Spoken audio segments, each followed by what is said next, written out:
There is another game for the Buckeyes to play against a team with a big M on the logo. But then it's, of course, the team up north. But focus on a decent Maryland team on the road, although the Buckeyes a 27.5-point favorite according to Vegas. Welcome to Buckeyes Live. You folks know the deal. We are here every Wednesday at 11 a.m. Eastern time to talk Buckeye football 52 weeks out of the year.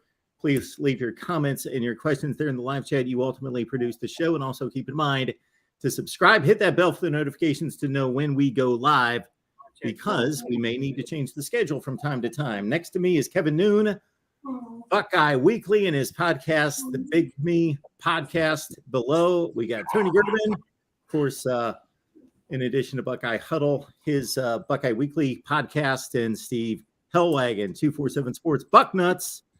And we appreciate Steve posting these live shows on Bucknuts as well. Guys, how we doing today? Doing well. Good. I'm sure. Basketball going, the whole deal. Oh, yeah. Probably the least important from a football standpoint, but I wanted to lead with this. But the most important from a human standpoint would be, of course, what Cameron Babb accomplished against Indiana and what he's accomplished now for an entire collegiate career. Stephen, we'll start with you. And for anyone that's not aware, you will do a better job than me of outlining his challenges and what he has faced and what he's overcome. Yeah, fifth-year senior. And I look back, I think he was a national top 100 player in the 2018 class. So 2018, fifth-year senior.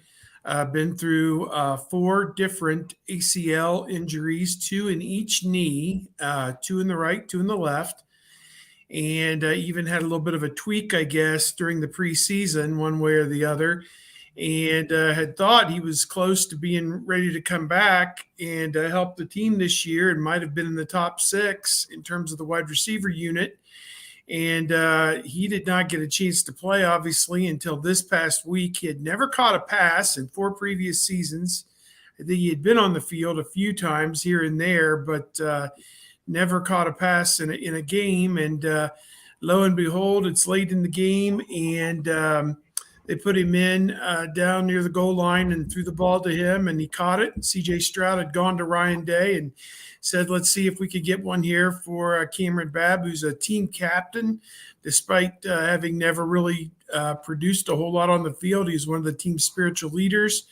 And the team rallied around him after that touchdown. It was quite an emotional scene there on the sideline at Ohio Stadium, and everybody was everybody was celebrating, offense, defense, coaches, support personnel, everybody.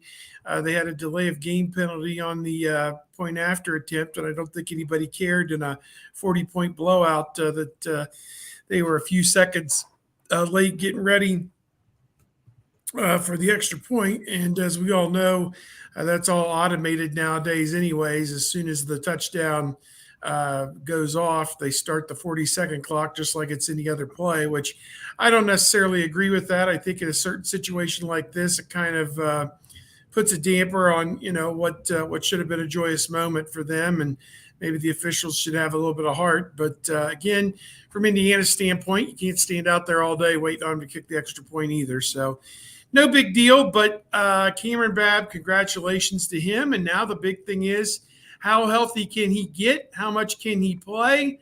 And can he help this team? Because it doesn't seem like Jackson Smith-Njigba, I mean, unless he's doing something that we don't know about, is going to be helping this team. Maybe he's going to try and give it a go next week against Michigan, you hear. But again, I had somebody posted on our site that they didn't even see him on the sideline this past week, which I don't know whether that's true or not. I can't recall.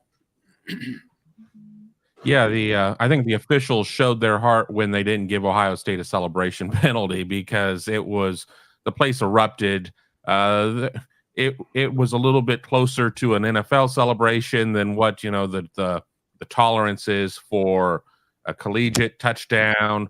I immediately was like, there's no way that they're going to get this off in time, and they didn't. And then they had a false start. So they were able to push it back almost to a field goal range in terms of the extra point. But you have to feel great for Cam. I was standing near the Ohio State sideline, or I was on the sideline. I was near the team, and when CJ started to kind of roll out to his right, you could hear people being like, "Oh, this is Cam's play. This is Cam's play," and they connected, and it was a great moment. It took a game that was going to be the Mayan Williams game, the Mayan Williams injury game, just another 40-point beating game, and turned it into the Cam Babb game, and that's what people will remember it for. About 104,000 people listed in the stadium. There'll probably be 300,000 people run around saying that they were there for it. One of those good human element stories that we don't seem to get enough of these days.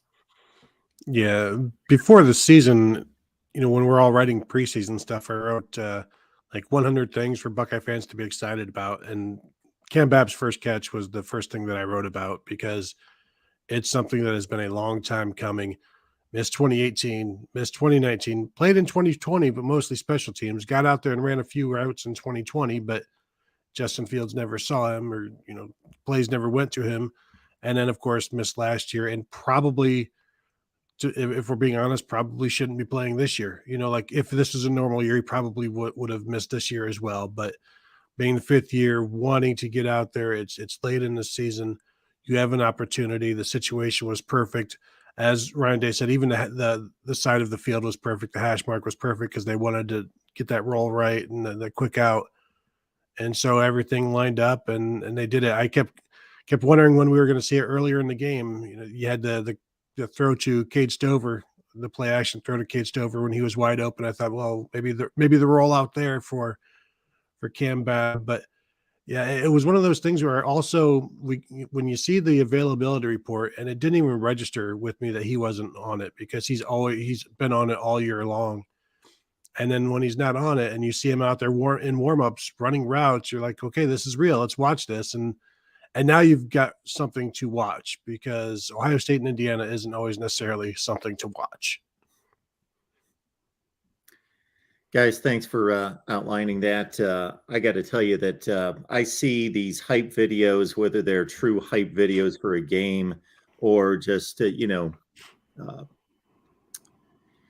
videos that obviously profile various athletes. And there are great stories all over the place. But I'm not one to take those in, not because I don't think that they're great stories or are meaningful and all those things. Just, hey, I'm busy. I can't sit and watch this for 12 minutes. But I took the time out this week to do that several times with Cameron Babb and what he accomplished throughout the last 4 or 5 years, going back to his senior year in high school. And then, of course, on Saturday against Indiana.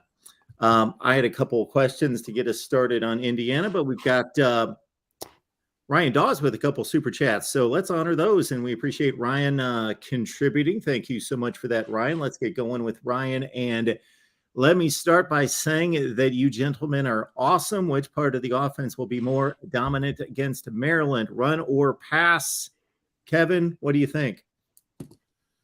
Well, let me turn my mic back on. The reality is what is Ohio State's pass or run offense going to look like? I mean, who is going to be able to tote the rock? I mean, we certainly heard Ryan Day come out and say yesterday, Trevion Henderson, Chip Traynham, Mayan Williams, expecting to have 2 of the 3 back. I would expect that we're not going to see Mayan Williams in this situation. Oh, hearing myself. We're going to, I think we're going to see a healthy dose of Dallin Hayden, probably some Chip Traynham, maybe throw in a little Trevion Henderson there. I think that Maryland is really susceptible to the run, but I think that Ohio State is going to get out there and just throw the ball and try and get this one over with. Try and get it in hand, and then at that point you can sit there and say, okay, Chip, okay, Dallin, just take us home. Let's start Michigan week here, the start of the 4th quarter, and get onto it.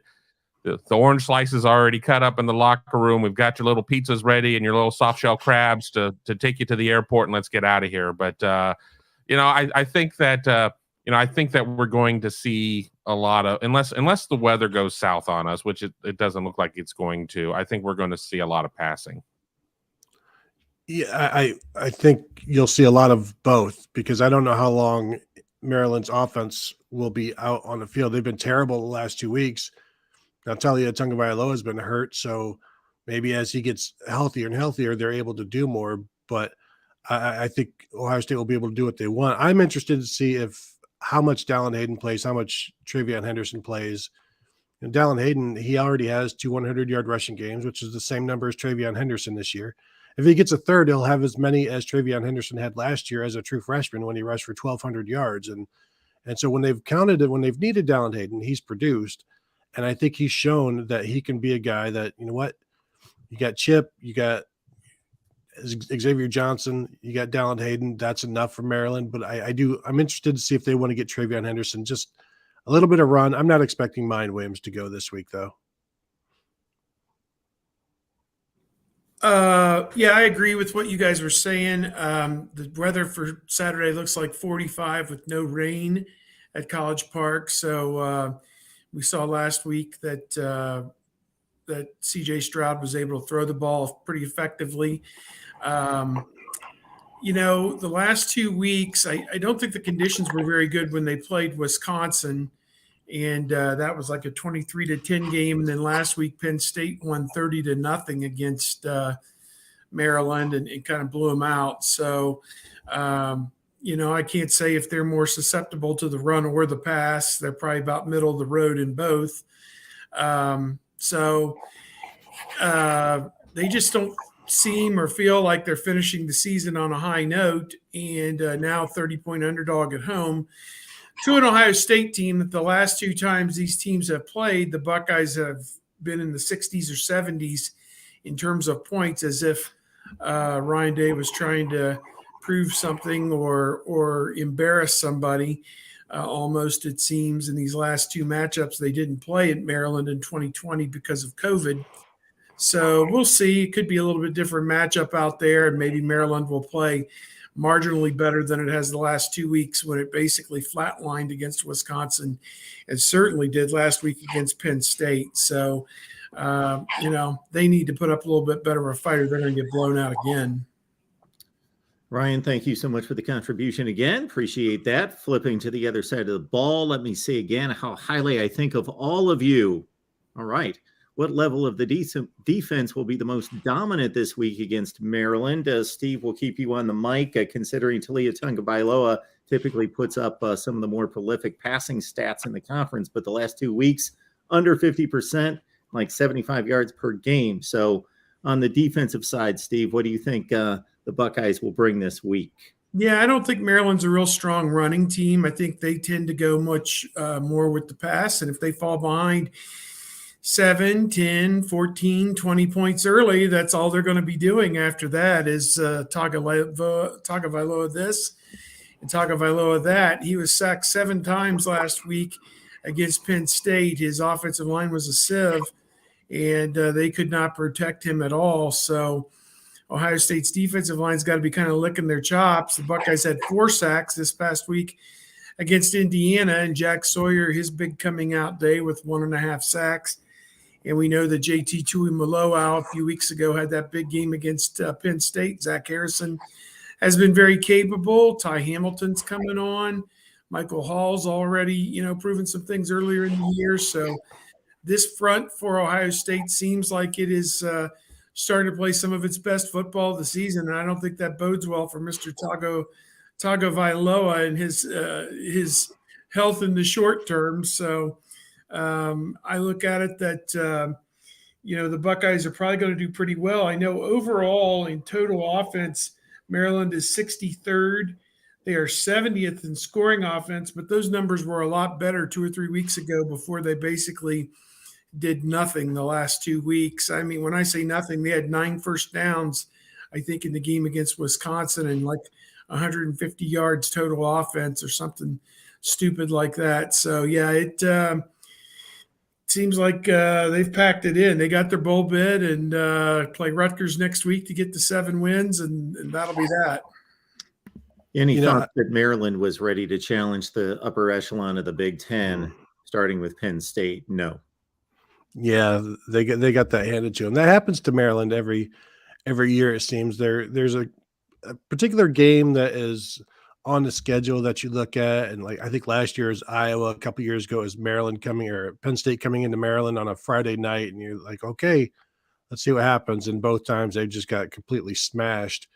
Yeah, I'm looking at a PFF stat from November 10th. So, it would have included the week before last, but Talia Tagovailoa's 90.3 PFF grade against the blitz this season is the second highest among all quarterbacks. I don't know if that's going to hold true this week, but I do expect some blitzing from Ohio State. They're starting to do more of that with the safeties. We saw with Lathan Ransom, but also I thought it was good that Jack Sawyer got his sacks just from the defensive end position, just doing some basic pass rushing. Nothing that Jim Knowles necessarily schemed up with moving him around the jack position at some sort of linebacker spot. It was very interesting, though, listening to Jim Knowles this week talk about Jack Sawyer, saying he wants him to play more recklessly. He wants him to be more reckless in this defense. The other 10 guys can do their jobs. Your job is just to go be more reckless. And Jack Sawyer is like a perfectionist and doesn't want to make a mistake. And so Jim Knowles is trying to convince him that just go be crazy. And if you make a mistake, the defense is designed to allow for this jack position to do some weird stuff. So I think at times it's almost like 10 on 11. Like the other 10 will try to defend the rest of the field. Just go do something. Go, as Noel said, he needs him to be more reckless. I don't know exactly what that means. I think and he did say it's not that Jack Sawyer is being cautious. He just needs to just get going and do it quicker, perhaps. And I think that also sounds like it's being cautious. He's being cautious, but Knowles was adamant. It's not caution. It's just it's like he's driving 90 and he needs to drive 110. I think is basically what Jim Knowles is saying. And don't slow down on the curves. I think that Talia is, still a little banged up. He's played the last 2 weeks, obviously well off of his mark. I mean, Maryland been averaging, I think over the season, like 262 yards passing. I mean, it was 75 and 77 yards in the last 2 games. I think that he's just not right. I think that takes away a lot of the QB scramble out of him because he knows he's probably a hit away from maybe being done for the year.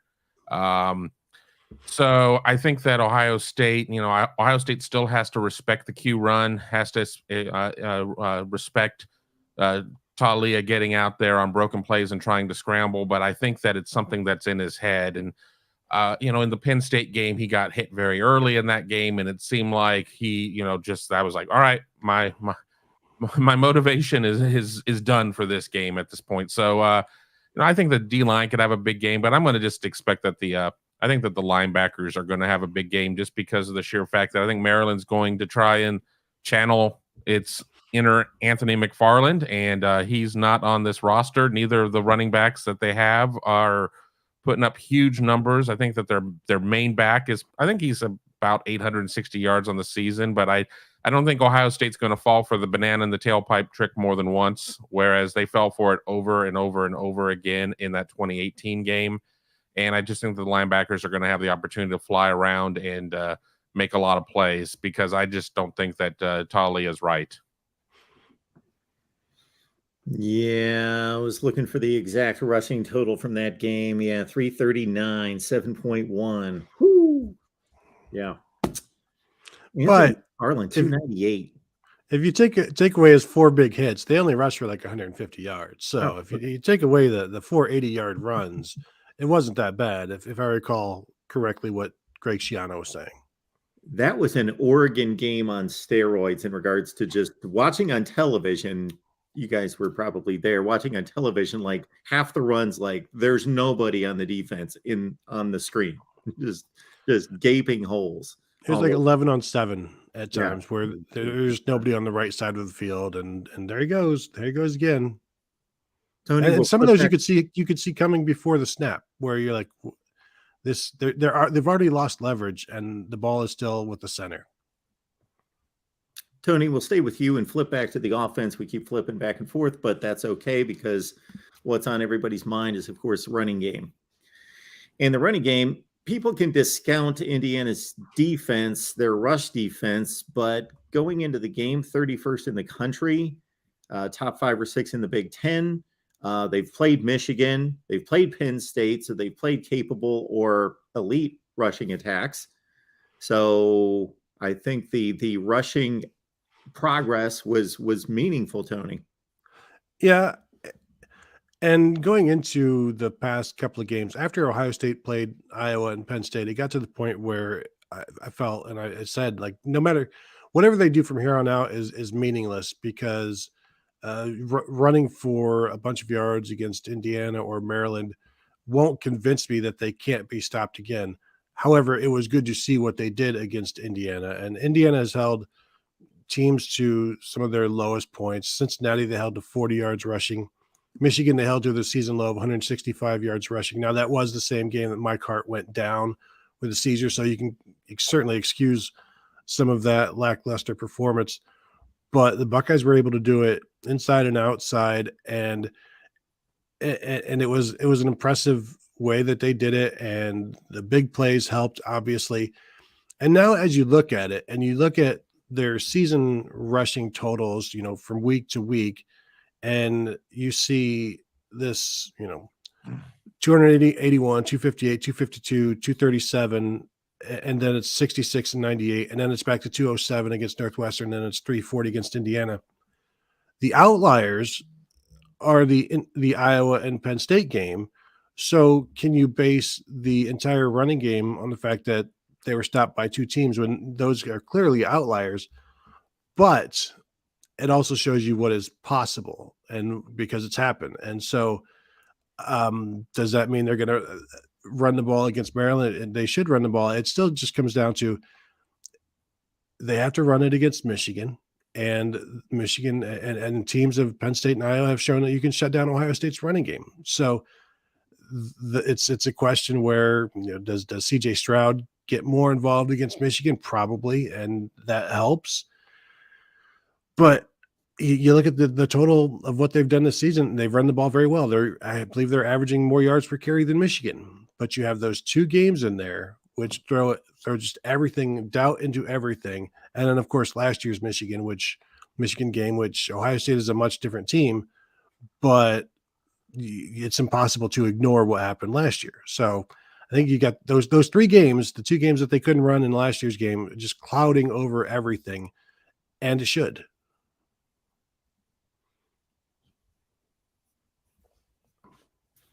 Anything on the run game, Steve? You're muted. I was muted. I think that last week was certainly a great step in the right direction, but again, it was Indiana, so you kind of have to, take that and tear it in half and throw both halves away. I think you got to continue to hammer it. I think you got to continue to work on it, whether it's Mayan Williams or Travion Henderson or whoever answers the call this week. I think it's something that you got to continue to do. And moreover, I think Xavier Johnson is showing you that he's a guy that needs to have the football in his hands. I mean, we can stigmatize him all we want as the former walk-on, but, when a guy rips off a 71-yard run and makes a play like he did, they need to figure out creative ways to get him the ball in the open field, because that cat can make some things happen and make some guys miss. And, obviously they're getting along just fine. They're 10-0, but you're always looking for new and different ways to attack opposing defenses. So I think that's a guy right there that, if you can have somebody added to the equation this late in the season, I think that's an area you can say running it, throwing him the screen passes and the swing passes out of the backfield, or just lining him up at wide receiver and have him run patterns. I think he deserves to have, X number of touches a game. If it's a running back, it should be 12. If it's a running back and wide receiver, 15. That guy deserves to have a few touches, I think. For me, the big thing on the running game is more about short yardage, 3rd and short, 4th and short.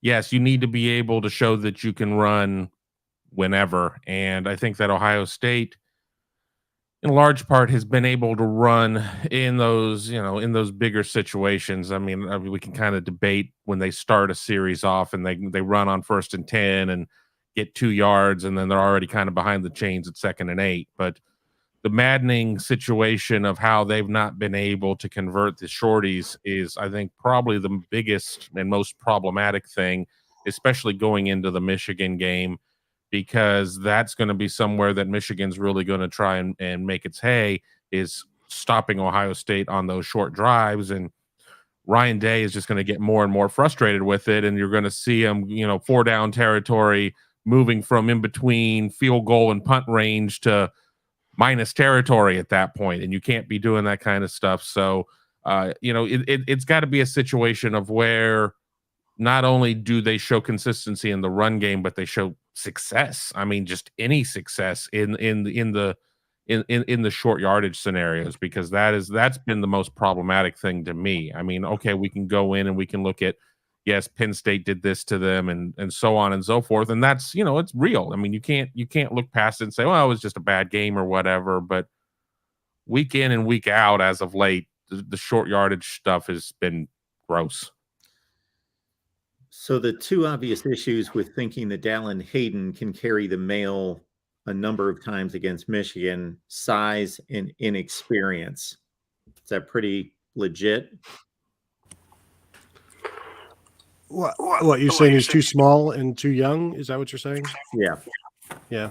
I mean, he's what is he? 5'11", 195, something like that. I mean, Yep, 5'10", 195. Yeah, I mean, he doesn't seem too small to me in terms of getting up in there and getting some extra yards. So I don't think that's not the issue for me. And really, the ball security has not been an issue in games, and it sounds like it hasn't been an issue in practice. I think when it comes to that game, I think first downs are going to be almost as important as third downs. And if they can get whatever they get, whether it's an 8-yard quick out, a quick hitch, or 4 yards on a carry, so that what happens on third down is much easier, whether it's 3rd and 1 or 3rd and 3, 3rd and 4. Like, if you can get a good gain on first down and stay just ahead of the chains, and then that also allows you, do you want to run some tempo? Because you can, because you've gotten some yards. And in terms of Dallin Hayden, I just like how much he gets upfield and how quickly he does it. He runs good between the tackles. He runs good, stretch plays. And I still think he could have done some damage or helped against Northwestern in that running game, just to get him involved, do something differently. And at this point, he's shown enough, and he was playing in the first quarter against Indiana, and be that what it is. But if he's out there, I think he'll be out there again in Maryland in the first half. And there's no reason that he couldn't also do that at Michigan, in my opinion, being, true freshman. At this point, you're not, and he's from a football family. So like, this is something he's been expected to do for a long time now. There was also a stunning development to some that once the snowflakes started, that the offense didn't shut down. Amazing. They could score and run and catch the ball, all that. I tweeted out, and I got some brushback, and this was, I don't know, it was last week at some point, saying the last time Ohio State lost a game due to weather was 2003 against Wisconsin.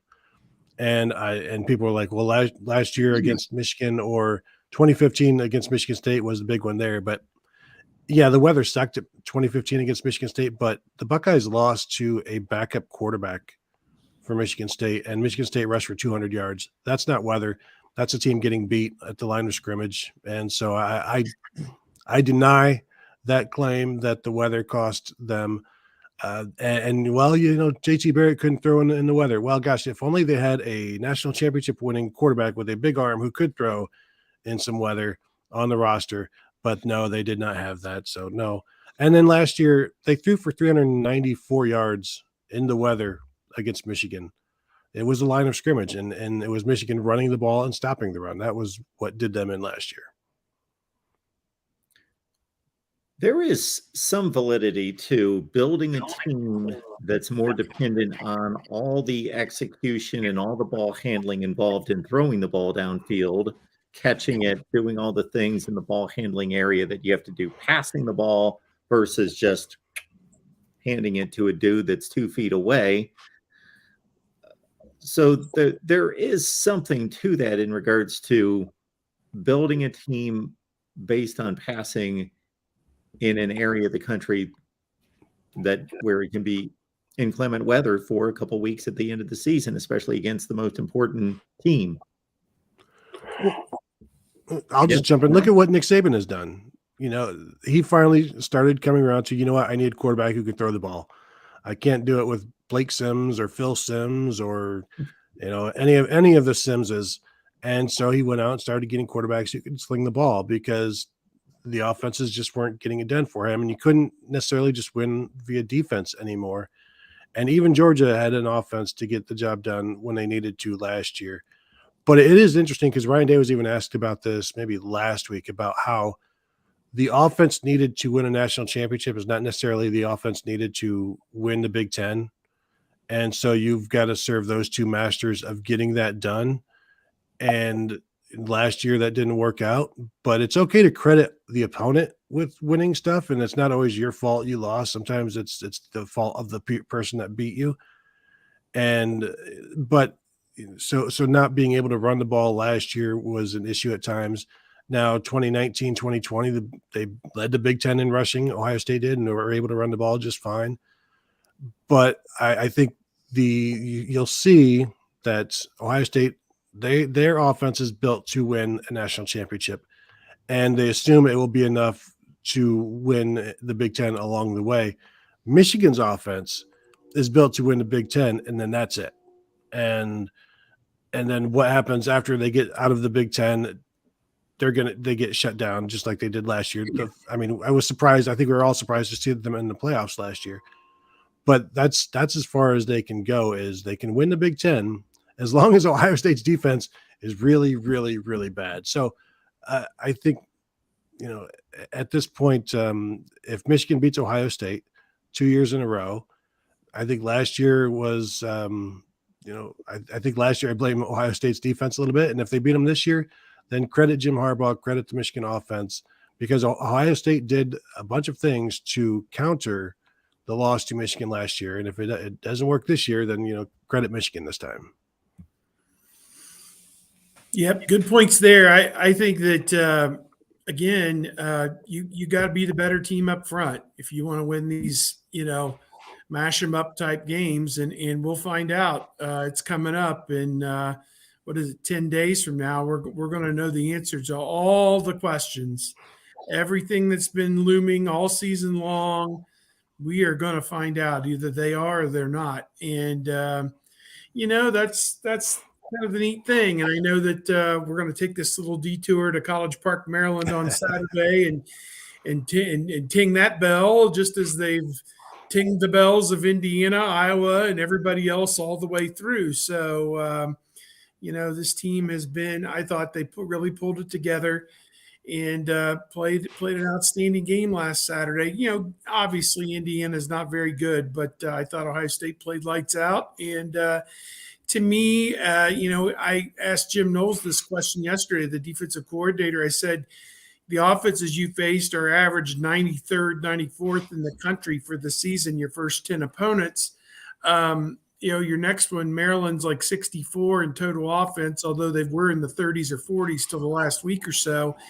And then Michigan's 24. So how does this equate? Is your defense really ready to play against competent offense? And he said, it's all about building habits and doing things the right way in practice and showing it on Saturday. And he said, doing it against whatever team they put out in front of us. And he said, yeah, I'm pretty happy that we've had good habits. And when you look at that game, Indiana, I think they put the backup quarterback in on the fourth series. He drove for a touchdown.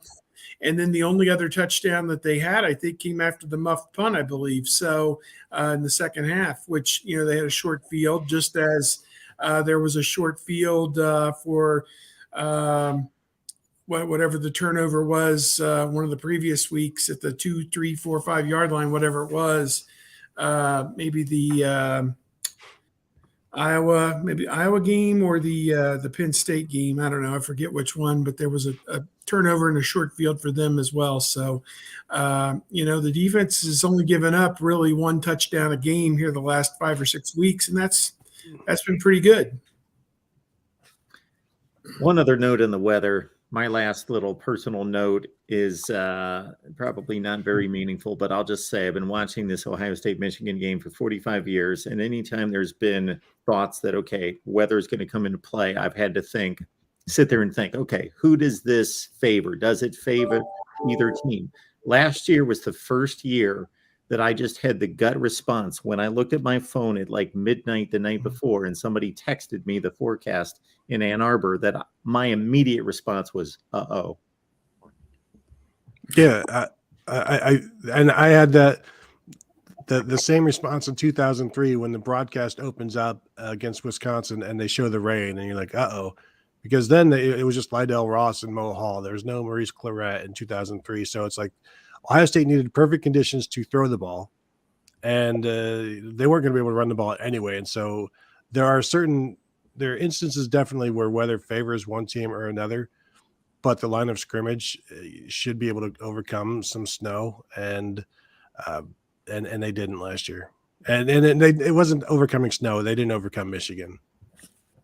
I think reasonable Michigan fans still understand that Ohio State's got a more talented roster. And so the weather is a mitigating factor, or it can be. So it compresses the talent advantage, especially when that talent advantage is throwing the football. Well, and we keep talking about Michigan. Like, we don't even know for sure Michigan's going to elect to play the game. So let's just keep that in mind. We don't know that they're actually going to come to Columbus and show up. So we talk about this. We have to throw that caveat out there. They haven't shown up since 2000 in Columbus. All right. Before we get to Sue's question here concerning recruiting, this linebacking core. So I believe Cody Simon entered the game as they adjusted to the quarterback switch with Dexter Williams from Connor Bazelak because of the running threat. And they had a series where, Tommy Eichenberg did his usual deal where he's chasing dudes down and throwing them around. Steel Chambers had like a one-handed tackle. And I just thought, my goodness, these linebackers, they're headed up by Eichenberg. They're playing better than maybe Raekwon Millen and that crew in 16, something in that range, maybe before that. I don't know. That's a pretty spicy take right there. But they're playing well. I mean, they're playing well, but you sit there and you look at some of the linebackers they've had with Raekwon McMillan, Jerome Baker, et cetera, and Jerome Baker has developed into quite the NFL linebacker. I had the misfortune of watching Browns Dolphins and watch Jerome Baker go out there and make some plays. But I guess back to the main point. I mean, it's funny because coming out of last season, what is the biggest liability on this defense? And everybody would have said linebacker. It was they were too slow. They took the bad angles. They just it wasn't the right guys. I mean, obviously a bunch of misses at recruiting. Where's Deshaun McCullough? I mean, what? And now, I mean, it's probably the most consistent group out there if you just sit there and take it at the three levels and you sit there and say, D-line, linebacker, secondary.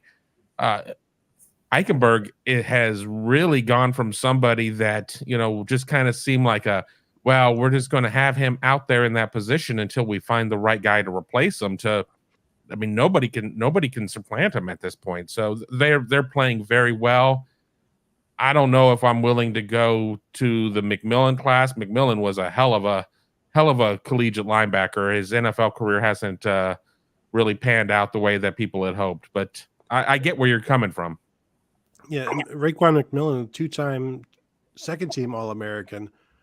I think Tommy Eichenberg is headed for first-team All-American status this year. He's getting some attention, and Ohio State being at the top of the rankings always helps. He's got 11 tackles for loss this year, which is the most for an Ohio State middle linebacker since Brian Roll had 11.5 in 2010. And so with Tommy Eichenberg's next tackle for loss, he will have the most since Matt Wilhelm in 2002 as an Ohio State middle linebacker. So that's when it's you and Matt Wilhelm and there's no James Laurinaitis or, three-time All-American James Laurinaitis, two-time second-team All-American Raekwon McMillan. But you can also credit Jim Knowles' defense for that because they get their linebackers in the backfield a lot. If you go back and look at last year's tackles for loss for Oklahoma State. They get in there and they get aggressive. And I forget the way that Jim Knowles said it on Tuesday, where the linebackers understand what the escape point or whatever that the running back is going to try to hop out at, and they meet them there and they tackle them in the backfield. And Tommy Eichenberg did that twice in that game against Indiana, and then also a third time when he just threw Dexter Williams down and said, no, you're not going anywhere. Was Kevin coming through with a Hogan's Heroes? No, it was from the 2002 championship game, and whoever it was Musburger just always called Matt Wilhelm the Kaiser. Hey, speaking of 2002, today is the 20-year anniversary of Ohio State's first ever overtime game at Illinois. Crappy Illinois, 4-7, took the national champions to overtime, and it was a walk-off win for the defense. Tim Anderson knocked down the pass by John Butcher, that great Illinois Big Ten quarterback. John Butcher had his pass knocked down on 4th down in overtime, and the Buckeyes got out of Champaign with the hard-fought overtime win. You can read all about it right now at bucknuts.com. Yeah, we listened to the end of that game sitting in the parking lot of a Max and Irma's in Polaris, because my wife and I were dating at that time. We were going on a double date with my future brother-in-law and his possible girlfriend at that point. And I was with my wife and her brother, and we're like, well, we got to go so that we can meet them. And they're not waiting for us. So we sit in the parking lot the entire time, because they hadn't, the other girl never left. She just stayed and watched the game, until the game was over. And then she bothered to show up and meet us at Max and Irma's. And I was like just missing the game the entire time. Paul Kills did a great job on the radio call, but just sitting there listening to the game, and that entire season was it'll never be topped, because it shouldn't be. You should be better than that. You shouldn't have to win every game in the fourth quarter by some sort of a miracle stop or a miracle throw. And again, it was an amazing season, but the games they don't hold up in terms of rewatching, because go try to watch the Holy Buckeye game on a random Tuesday and see if you like it. And see if you can make it through it. Yeah, I watched the 60-minute version of it, and I was like, and it was on BTN. I didn't have it recorded, and I'm like hitting the fast forward button. I'm like, there's only one play I care about. Snap the ball. Yeah. You need a 6-minute 20 version. minutes on that last play. Yeah, with all the different people talking about it. BTN in 6 minutes.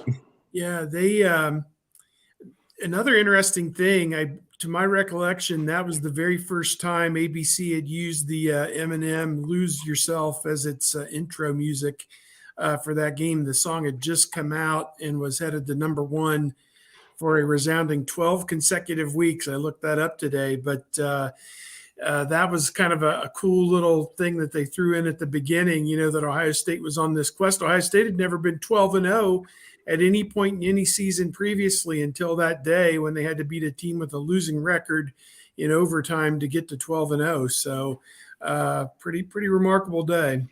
Somebody called the show just last night and was talking about Mike Sanderstill of Michigan and what he was able to do from offense to defense, defense to offense, back and forth, and said, can you think of anybody who's ever been able to do anything like that? And I said, how old are you?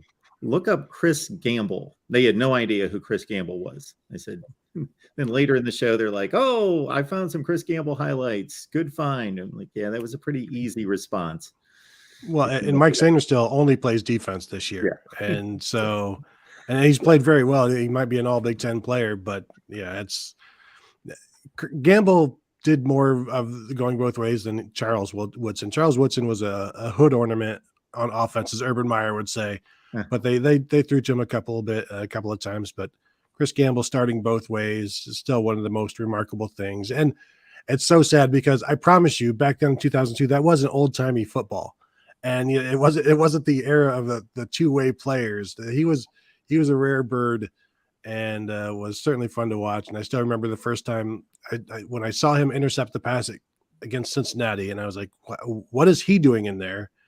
And then he pretty much ends up being the guy that saves the secondary for that season. Yeah. He was the bacon saver, as my friends refer to him. One of my buddies tweeted it out the other day. The bacon saver. That's what they refer to him as. Yeah. He was logging like 115 plays a game. It's crazy. He was drinking a lot of water and getting a lot of sleep. When we would ask him, like, how are you able to do this? Drinking a lot of water and getting a lot of sleep. Oh, you brought up Max and Irma's. It's sad. Most of the Max and Irma's have closed and gone by the wayside. They had the best French onion soup, and they still kept that 55 salad too. So it was doggone it. If there's any left, I need to know where they are so I can go and enjoy one last meal at the one or two that are left. I know that they just had a sale of like all the fixtures and everything for the one that was kind of in Reynoldsburg, but they could have had the best French onion soup. I would have never known. I couldn't get past the tortilla soup, which was by far one of the best, like the best thing on their menu. I mean, that and the ice cream bar were really, I mean, there was a time when I was in college and Max and Irma's was like a special deal, and toward the end of their run, it was like, no, we can do better. We can do better. Mark just wants to move past soup talk, guys. Look at him. He just enough with the soup. I'm not a big soup guy. Look at chicken noodle, tomato out of the can. That's about all I get through. And when it's bitter cold, I delve into okay, I guess I'm going to get some soup. But the French onion soup, there was a time when I would, with the cheese on top. Yeah, good selection there. One more food note. Another place that had pretty good French onion soup is Champs there at Lenox, and it's gone by the wayside. The one at Easton is gone. The one at Polaris or whatever on the north side, or it was Crosswoods, I guess, is gone. And East Lansing actually had one about a mile or two from the stadium. So for old time's sake, I went to the Champs up there. And the one that we always go to in Indianapolis, downtown, to watch the championship games is gone too. So that building is sitting empty at Easton. If anybody had, or not Easton, but Atlantic Town Center, if anybody has like $5 million that they want to piss through, I'll open a Buckeye themed sports bar right there. A softball toss from Ohio Stadium. You have to walk under that underpass to get over the bridge to get to the stadium. But you'd think something like that might work, but I don't know. People just stopped going there. So COVID kind of killed it probably. But that and that movie theater. I mean, if AMZ couldn't make it there, I mean, it's now like an off-brand movie theater type situation there. I mean, because people weren't going to the movies and people weren't going out to eat. And Lenox used to really be a nice little setup, and it's kind of run its course. I mean, I've gone into the Staples there. I've gone into the Target there, but I couldn't really tell you much else that is over there, except for that that healthy restaurant that I'm terrified to go into, being that it's healthy. Yeah, I can't do that. That's the food talk for today.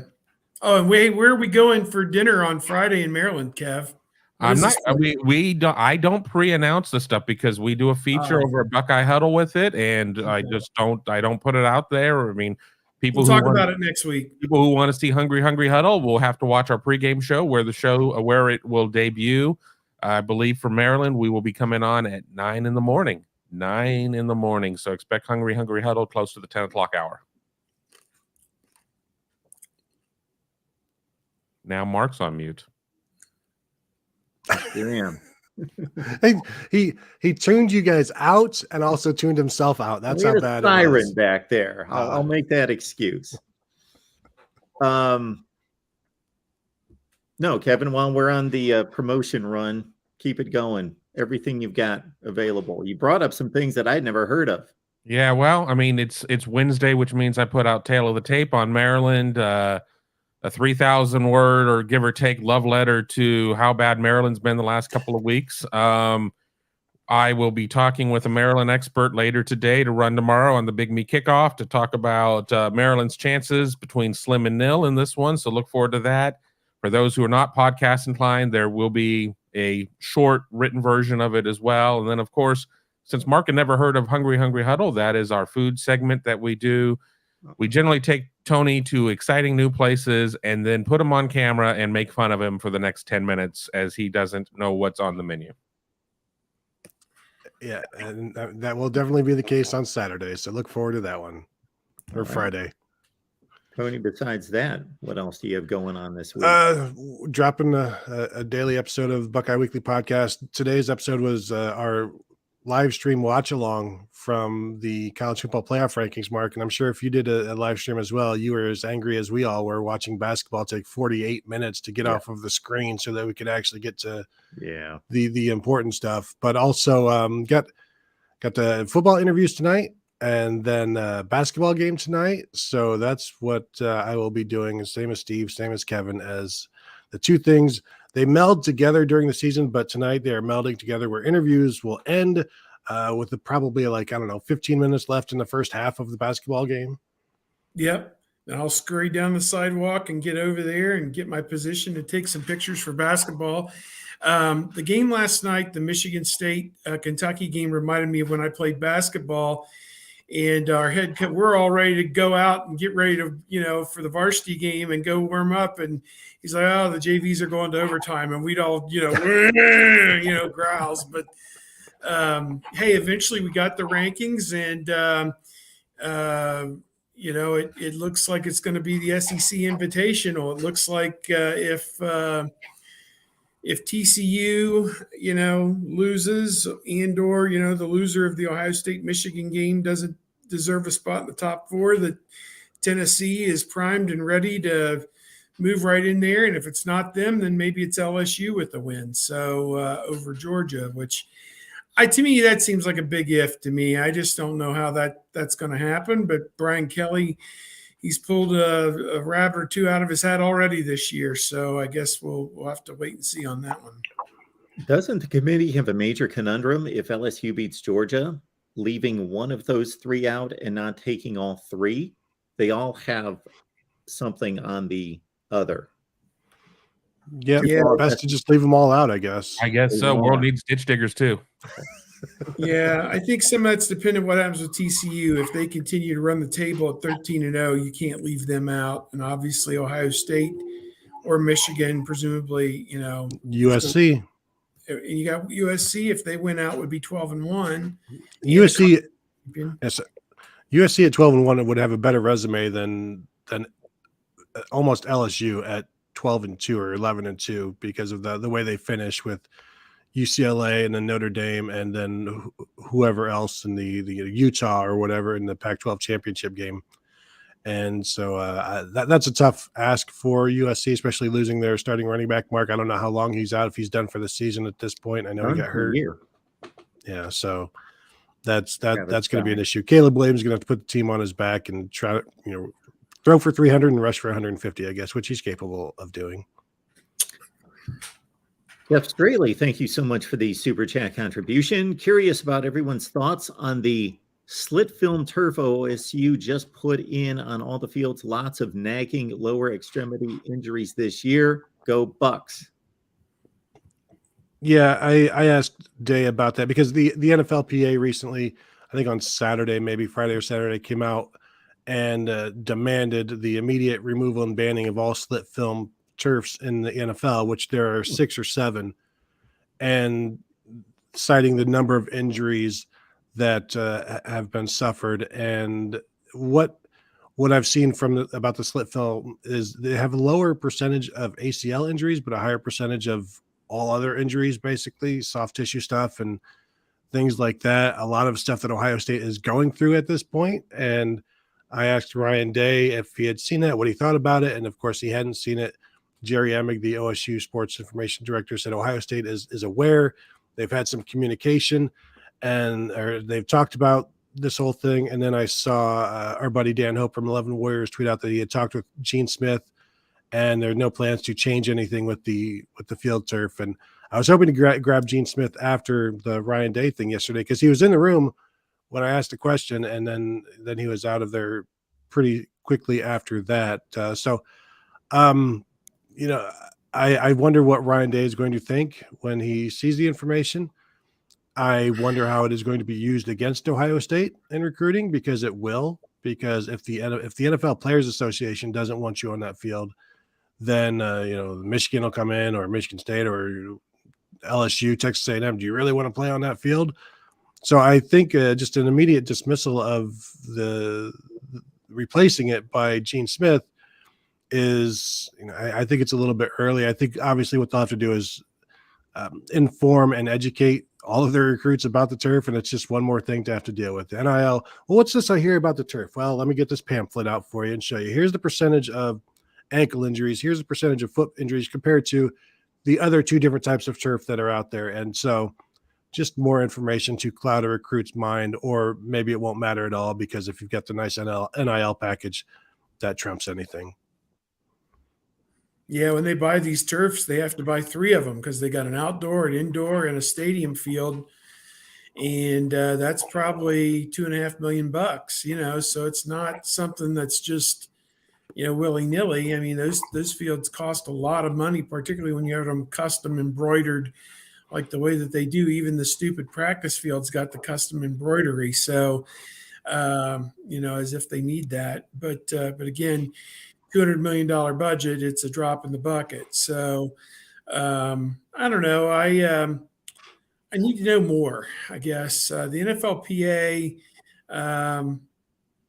does a lot of good things, I guess, for player safety, but I'm going to take them kind of at face value that they've crunched some numbers on this and have some data. But, how exhaustive is this study that they did? Is it just a part of 1 year or through 2 years, 5 years? What are we talking about? So I guess I'd like to know a little bit more before I indict. We had people on our message board say, like, we've got a new field, but we got the wrong one. Dumbasses brought in the wrong field. It's like, no, this just came out. This is the first anybody's ever said anything about it. So, you kind of have to tap the brakes a little bit. Did they take these fields because they were cheaper? Well, you hope not. You hope that's not why they did this, but you never know till you get all the information, I guess. I agree. There's not much else I can say there. I think Tony and Steve kind of mentioned it all.